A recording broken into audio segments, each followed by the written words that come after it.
Assalamualaikum warahmatullahi wabarakatuh. Perkenalkan, nama saya Rudy Hermawan dengan NPM 0212000089. Saya dari Prodi S1 Sistem Informasi, STIMIK Polkomtek Palembang. Kali ini saya akan menjelaskan materi mengenai deadlock dan sinkronisasi.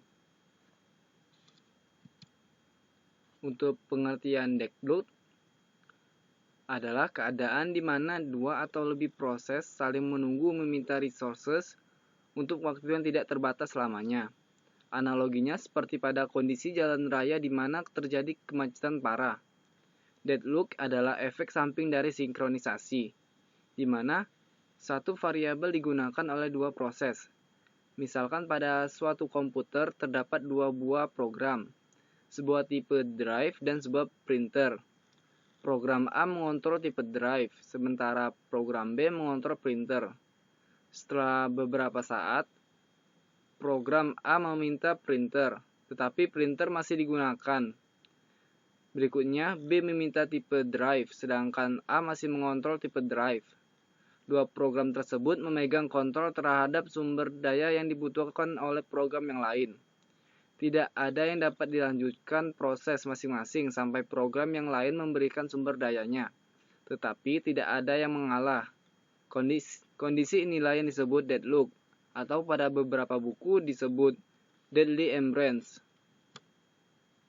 Kemudian ada beberapa penyebab deadlock, antara lain mutual exclusion, yang kedua halt and wait, yang ketiga circular waiting, dan yang keempat non-preemptive. Yang pertama yaitu mutual exclusion adalah kondisi di mana setiap sumber daya diberikan tepat pada saat proses pada suatu waktu. Yang kedua halt and wait yaitu kondisi yang menyatakan proses-proses yang sedang memakai suatu sumber daya dapat meminta sumber daya yang lain. Yang ketiga circular waiting yaitu kondisi yang menyatakan bahwa adanya rantai saling meminta sumber daya yang dimiliki oleh suatu proses lainnya.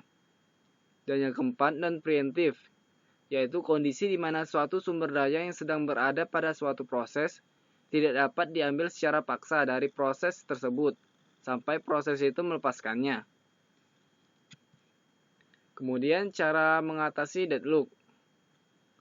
Terdapat 3 cara untuk mengatasi deadlock, yaitu prevention, memastikan paling sedikit satu penyebab deadlock tidak berlaku. Yang kedua, avoidance, sistem menolak request terhadap resource yang berpotensi deadlock, seperti algoritma Banker. Yang ketiga, detention and recovery, membiarkan deadlock terjadi, lalu mendeteksinya. Kemudian melakukan recovery, algoritma Ostrich. Kemudian cara menghindari deadlock. Yang pertama, kondisi aman atau safe state. Suatu keadaan dapat dinyatakan sebagai safe state jika tidak terjadi deadlock dan terdapat cara untuk memenuhi semua permintaan sumber daya yang ditunda tanpa menghasilkan deadlock dengan cara mengikuti urutan tertentu.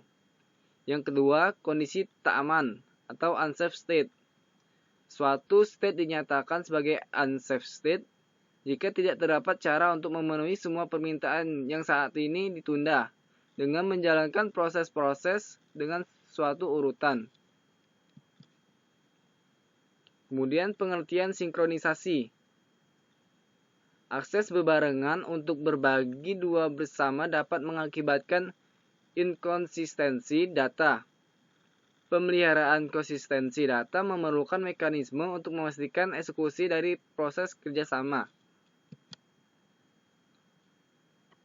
Untuk manfaat sinkronisasi antara lain, yang pertama, akses yang dilakukan secara bersama-sama ke data yang sama dapat menyebabkan data terjadi tidak konsisten.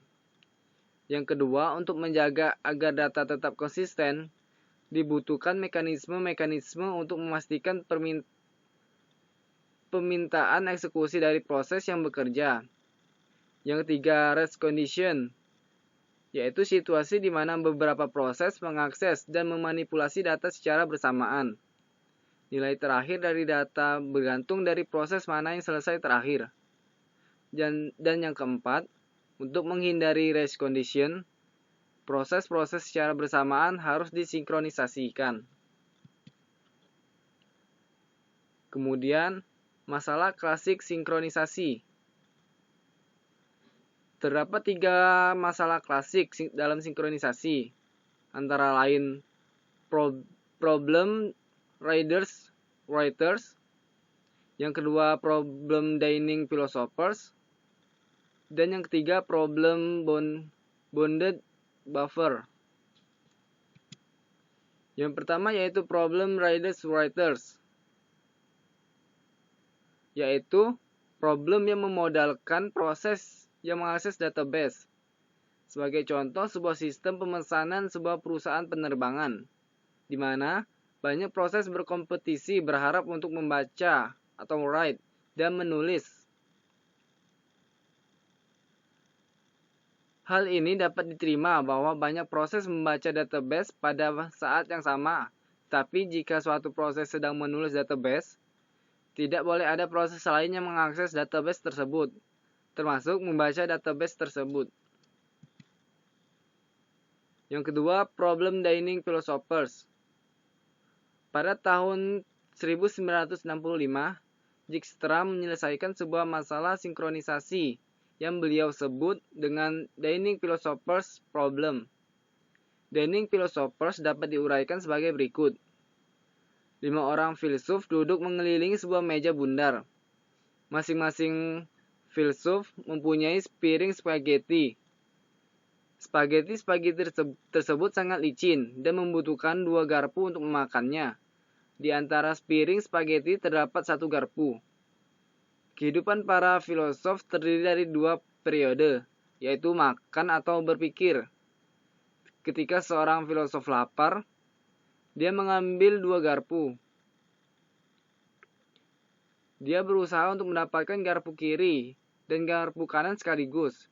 Jika sukses dalam mengambil 2 garpu, filosof tersebut akan makan untuk sementara waktu, kemudian meletakkan kedua garpu dan melanjutkan berpikir. Pertanyaan kuncinya adalah, dapatkah Anda menulis program untuk masing-masing filosof yang melakukan apa yang harus mereka lakukan dan tidak pernah mengalami kebuntuan? Prosedur TechFrog menunggu sampai garpu-garpu yang sesuai didapatkan dan kemudian menggunakannya. Sayangnya dari solusi ini ternyata salah. Seharusnya 5 orang filosof mengambil garpu kirinya secara bersamaan. Tidak akan mungkin mereka mengambil garpu kanan mereka dan akan terjadi deadlock. Yang ketiga, problem bounded buffer, yaitu suatu struktur data yang mampu untuk menyimpan beberapa nilai dan mengeluarkannya kembali ketika diperlukan. Jika dianalogikan, bounded buffer ini akan mirip dengan sebuah tumpukan piring. Kita menaruh piring dan menaruh lagi sebuah piring. Ketika ingin mengambil piring, maka tumpukan yang paling atas yang akan terambil. Jadi piring terakhir yang dimasukkan akan pertama kali diambil. Baiklah, sekian penjelasan saya. Semoga yang saya jelaskan tadi dapat bermanfaat bagi kita semua. Terima kasih atas perhatiannya. Wassalamualaikum warahmatullahi wabarakatuh.